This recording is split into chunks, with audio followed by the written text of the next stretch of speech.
పొలం వస్తున్నానని చెప్పు. నేను చెప్పాను మా ఇంటి నాన్నకి. చెప్పావా? అది లెగితేగా వస్తాడు. అదే ఆడొచ్చిద్దే, ఈ ఎండలకి అదే ఆడొచ్చిద్దే అని అన్నాడు. సరే 1 ఎకరం అంటే వాళ్ళిద్దరు తీసుకుంటారన్న.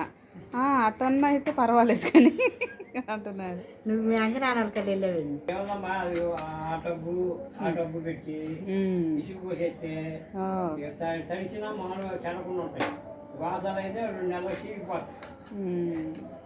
అది శుభ్రంగా తలుసుగా బొంగులు కట్టుకుని నిలబడి చాదర్ వేసుకుని చనిపోయింది. అయిపోయిందా జాతి వాళ్ళు? అవలా నేను వెళ్ళినట్టు అయ్యేది.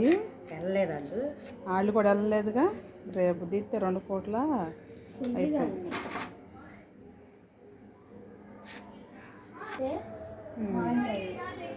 కొన్నాయా? కొన్ని తీసుకొచ్చి జనాలు మానకవుతి అని చెప్పి 6 ఇచ్చారు. ఒక 20 రూపాయలు మిగిలితే 30 రూపాయల కాడికి ఇంకొక కాయ ఇచ్చారు. కాయ 30 తీసుకున్నారా? కాయ 30 తీసుకున్నారంట. రేటు కొన్ని 7 మామూలుగా 20 పాటికి ఇచ్చేవాళ్ళు. మనకైతే వీళ్ళు పిల్లలు కాదు. ఆడ ముక్కలు కొట్టి రావాల్సింది కదా. 10 రూపాయలు అన్నారులే. కాయ కోతే 10 అంట. 7 కాయలకి 70 రూపాయలు అవుతుందిగా. నేను కోస్తానులే అని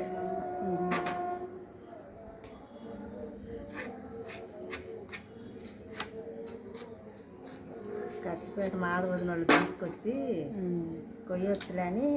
అదే అలా పీకే మాడమ్మా. ఇది ఇందాక తెగింది.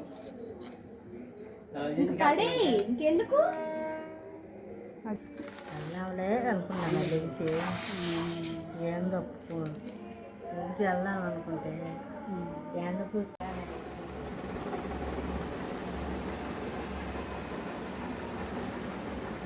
ఇటు సైడ్ బాగా పడ్డాయి. వను ముందొచ్చేసి బాగా పడ్డాయి. అలా వేస్తుంటే మా అమ్మ అది ఇది అనేది ఒకటి గెలుగుతూ ఉండిద్దిగా. ఎందుకు కొద్దిగా ఎడబెడండి.